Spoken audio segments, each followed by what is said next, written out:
Hari ini dalam program Life Unlimited, kita akan bicarakan topik yang sangat menarik.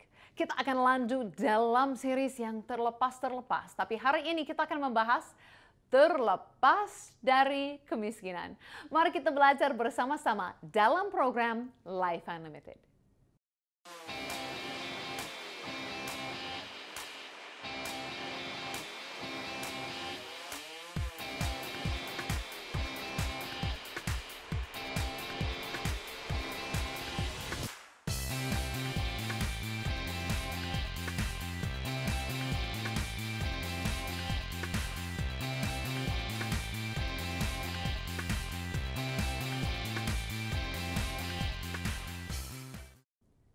Ya, ini adalah program Life Unlimited bersama dengan saya Susan Hoover, your host untuk program ini.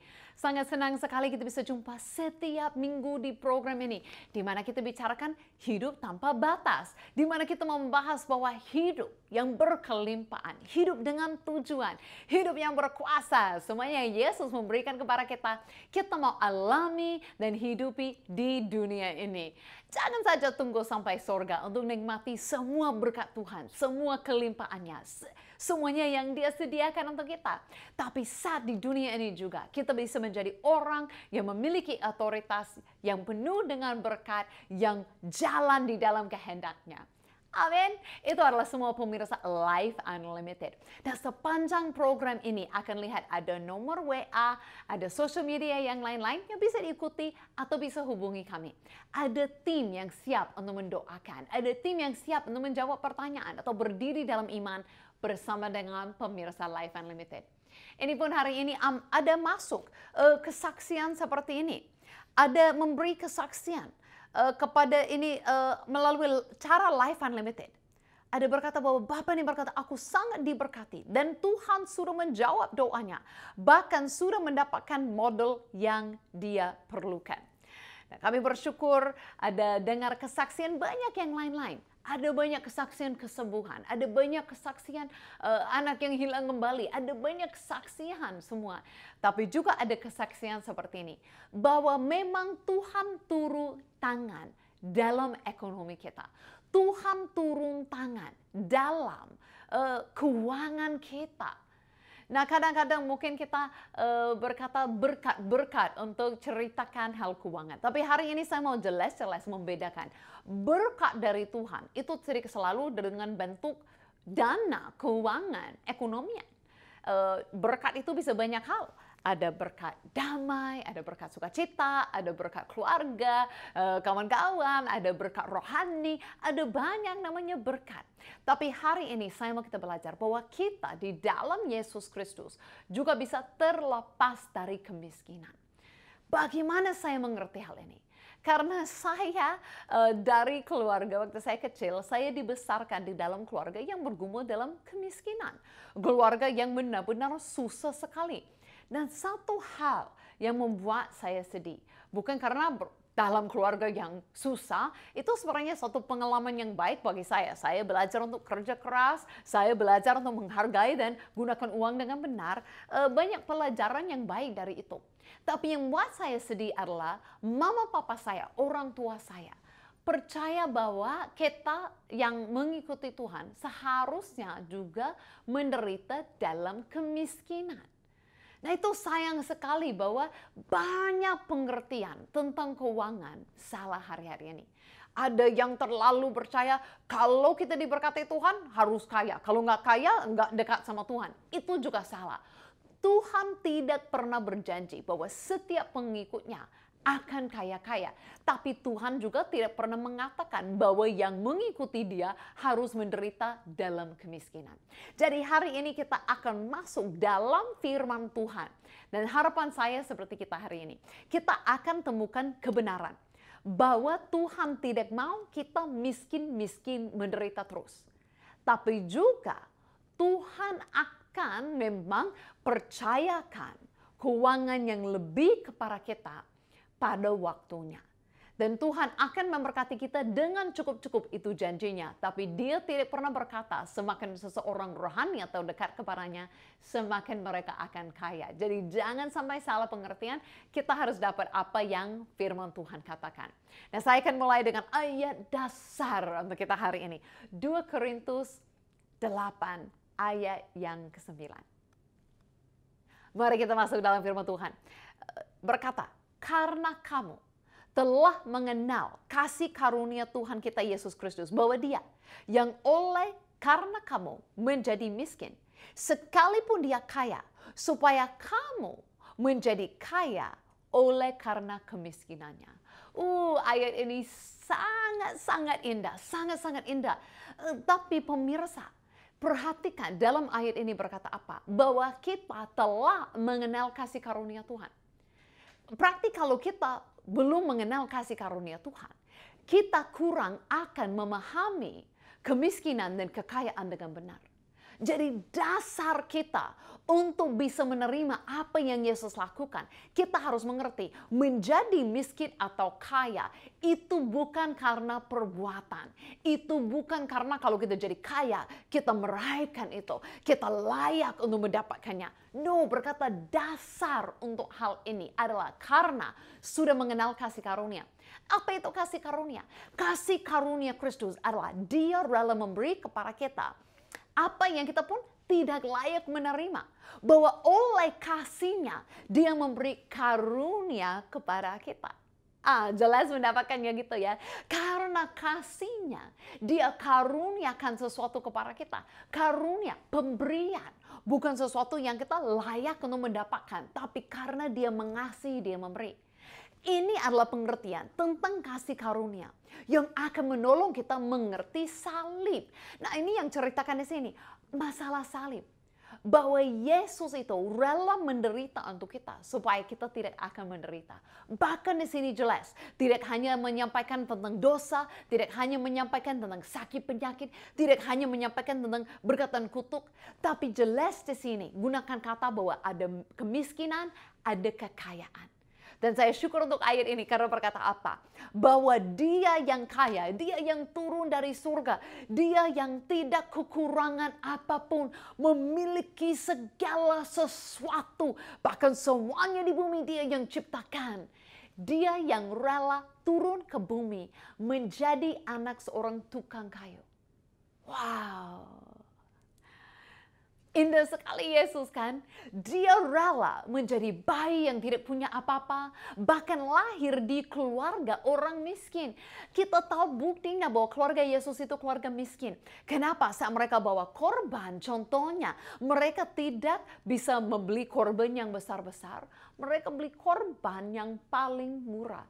Dan bapaknya Yesus, Yusuf, itu hanya seorang tukang kayu, bukan pekerjaan yang tinggi-tinggi. Dia bekerja yang biasa saja. Jadi Yesus dalam keluarga yang biasa-biasa. Dia rela ambil posisi bawah, mengerti sama seperti kita.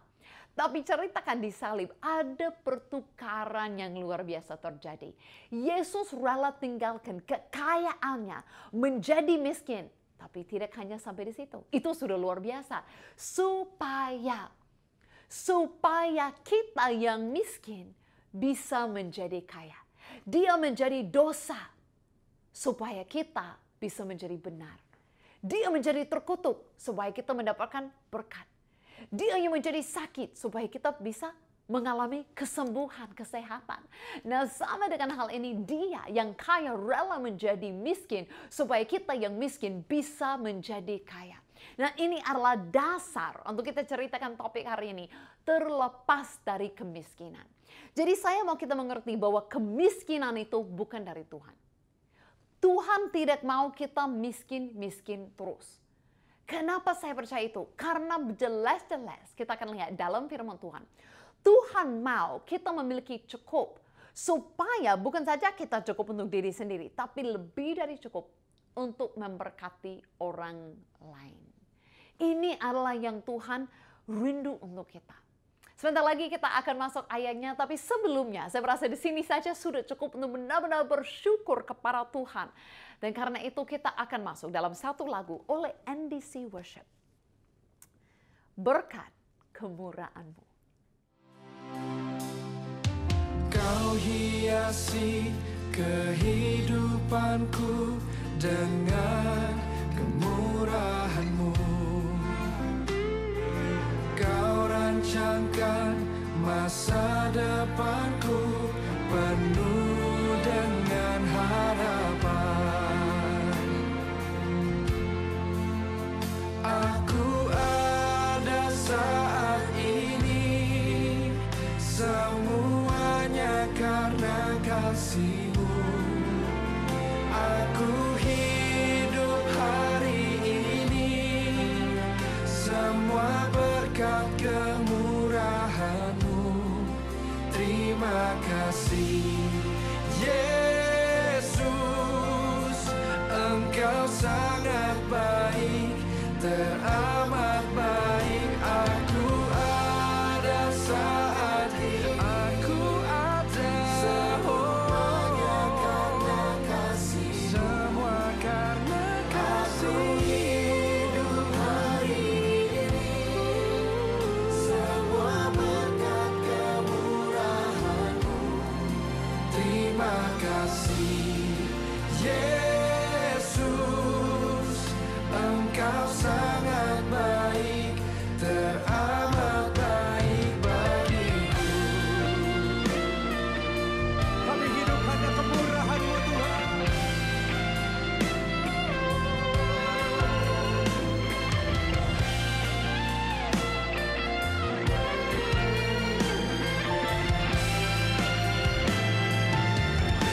Mari angkat kedua tanganmu, sama-sama katakan.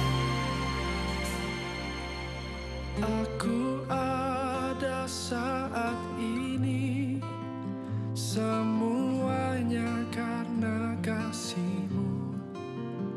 Aku hidup hari ini, semua berkat kemurahan-Mu. Terima kasih Yesus, Engkau sangat baik, teramat baik bagiku. Amin, sangat indah sekali lagunya. Kita bersyukur semuanya yang Yesus lakukan untuk kita. Bahkan kalau kita mau bicarakan topik ini, kita harus mengerti dasar kasih karunia, kebaikan Tuhan bagi kita. Ya, dan Tuhan itu tidak memilih. Jadi saya harap kita benar-benar punya fondasi yang benar dalam firman Tuhan. Bahwa Tuhan itu Tuhan yang baik.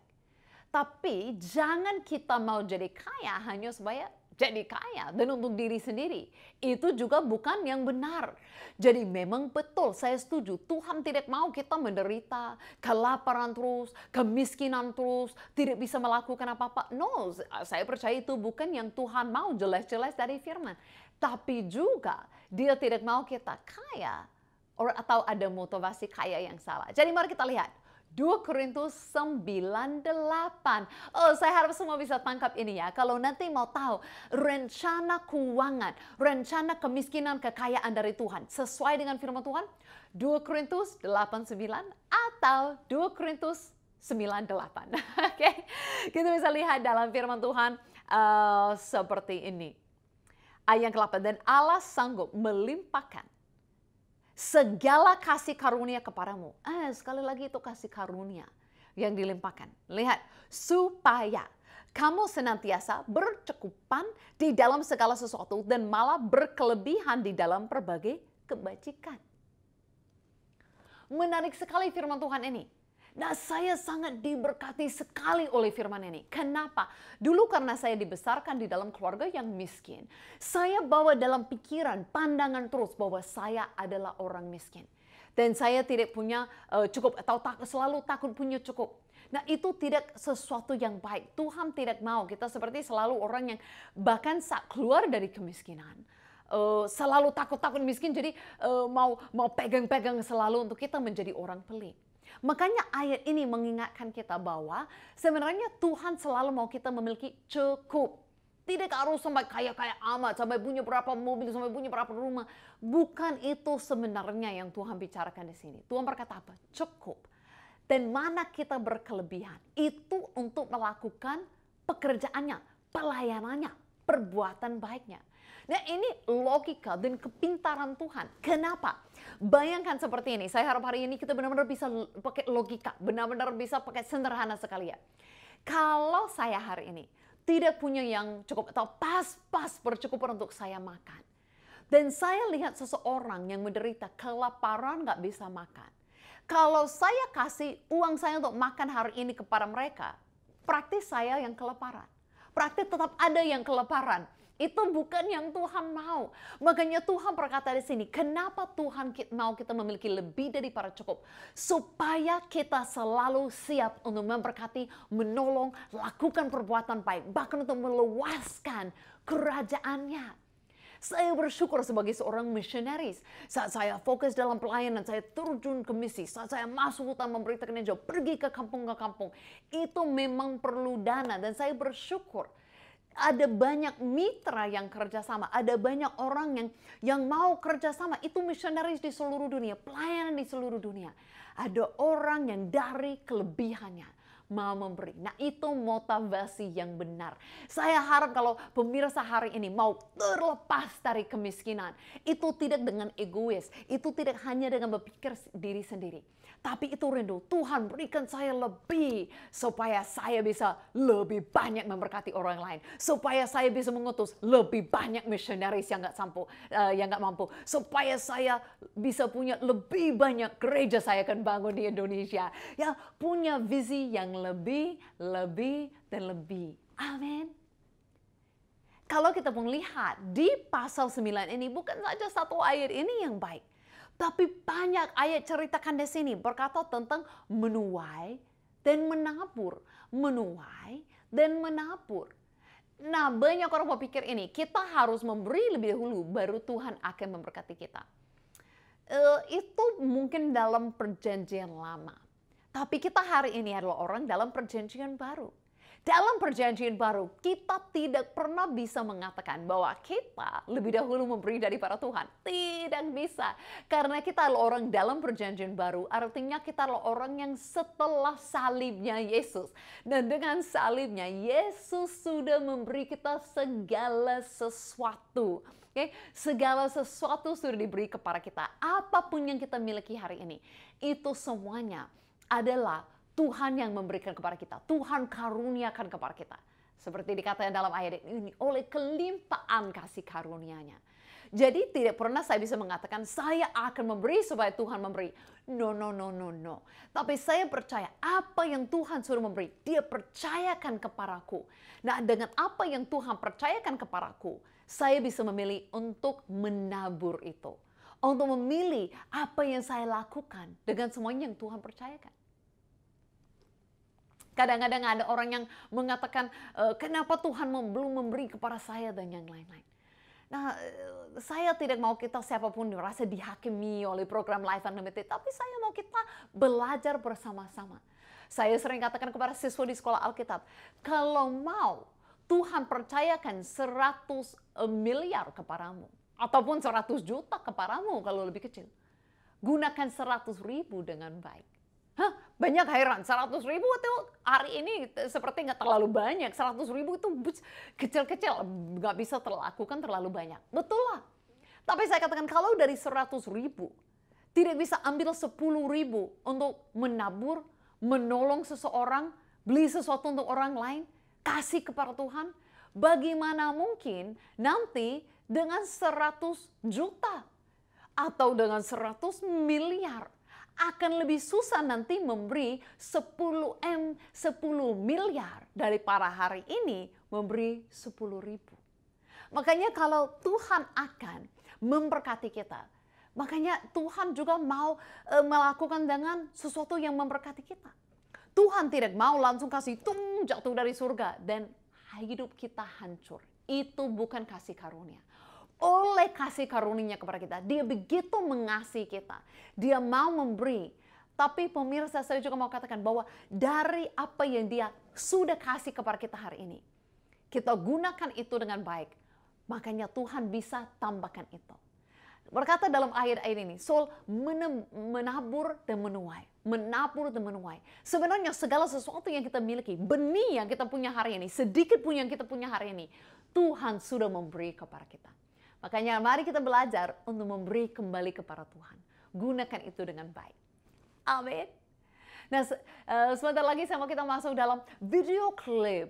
Saya pergi ke Vietnam. Saya pergi ke satu danau yang agak mirip-mirip Danau Galilea di mana Yesus berada. Dan saya mulai ingat kisah-kisah Yesus. Dan ternyata ada juga kisah Yesus tentang keuangan. Mari ikut saya ke danau di Vietnam untuk belajar bersama-sama.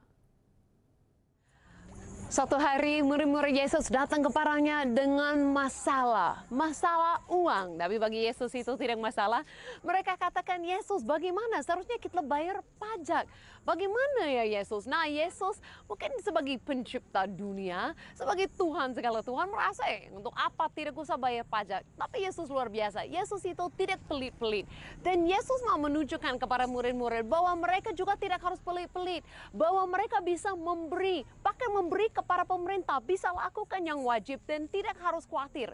Jadi Yesus menyediakan uang pajak itu bukan dengan hanya kasih uang itu kepada mereka.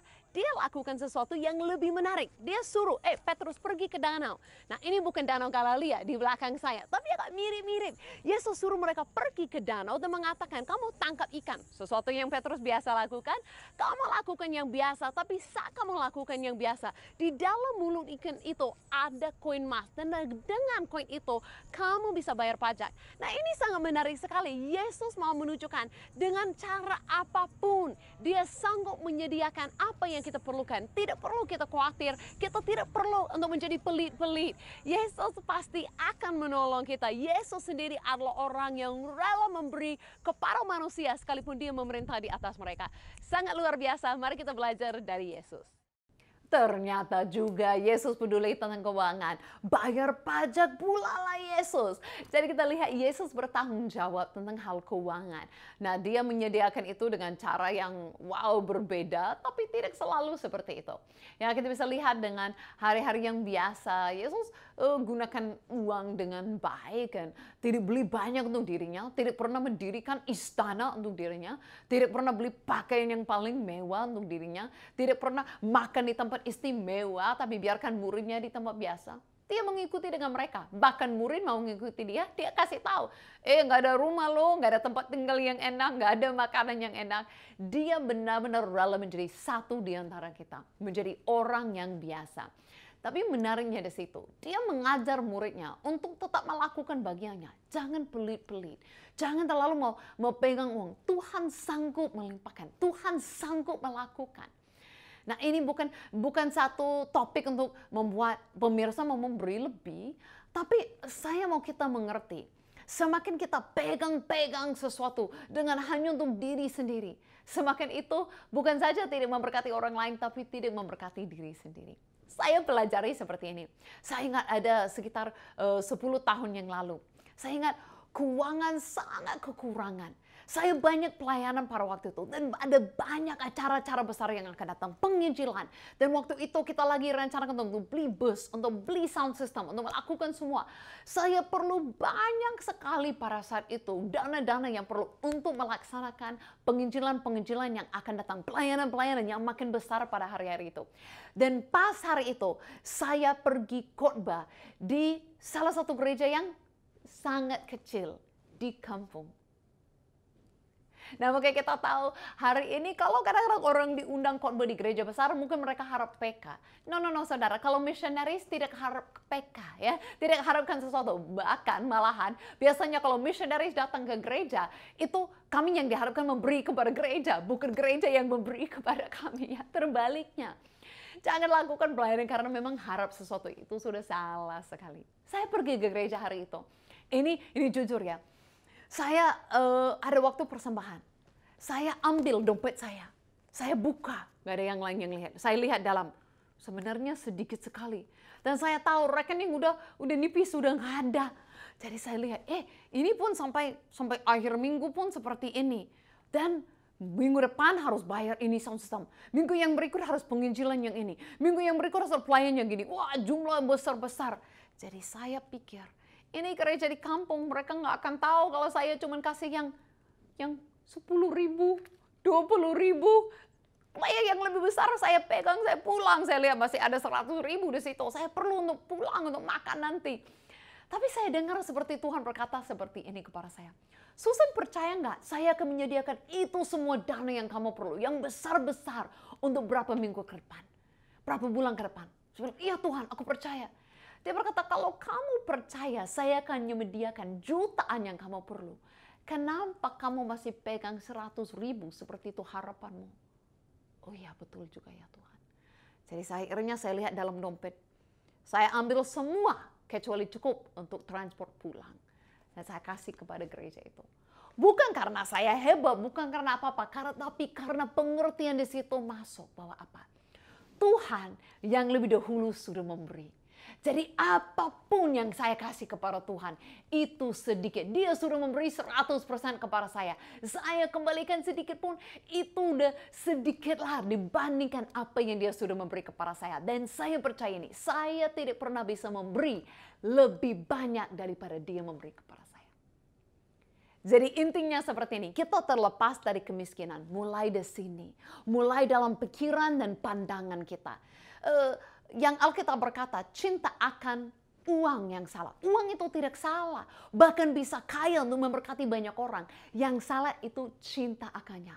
Terlalu mau pegang-pegang, terlalu mau peduli sekali. Makanya kita lihat lebih dulu. Bukan kita harus memberi. Tuhan sudah memberi kepada kita. Saat kita percaya kita sudah diberkati, kita sudah menjadi orang kaya. Dia sudah tersalib bagi kita. Dia sudah miskin bagi kita. Wow, pandangan pikiran yang datang yang baru. Kita bukan lagi dipanggil orang miskin. Tapi kita adalah anak raja, orang kaya yang mau memberkati banyak orang. Visi mulai lebih besar. Dan kita akan gunakan keuangan dengan lebih benar dan lebih baik. Amin. Mari kita berdoa.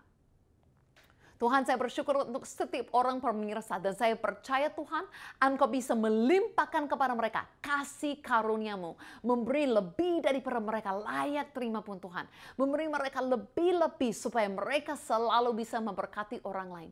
Terima kasih Tuhan, Engkau buka pikiran, pandangan kami hari ini, membawa kami terlepas dari kemiskinan, tapi masuk kekayaan dengan cara yang benar, pandangan yang benar sesuai firman-Mu. Kami terima semuanya karena Yesus dan kasih karunia-Mu.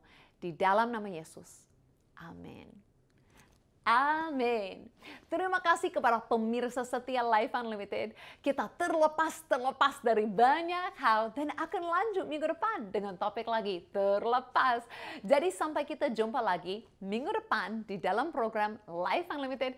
Saya Susan Hoover mengucapkan thank you so much and God bless you all.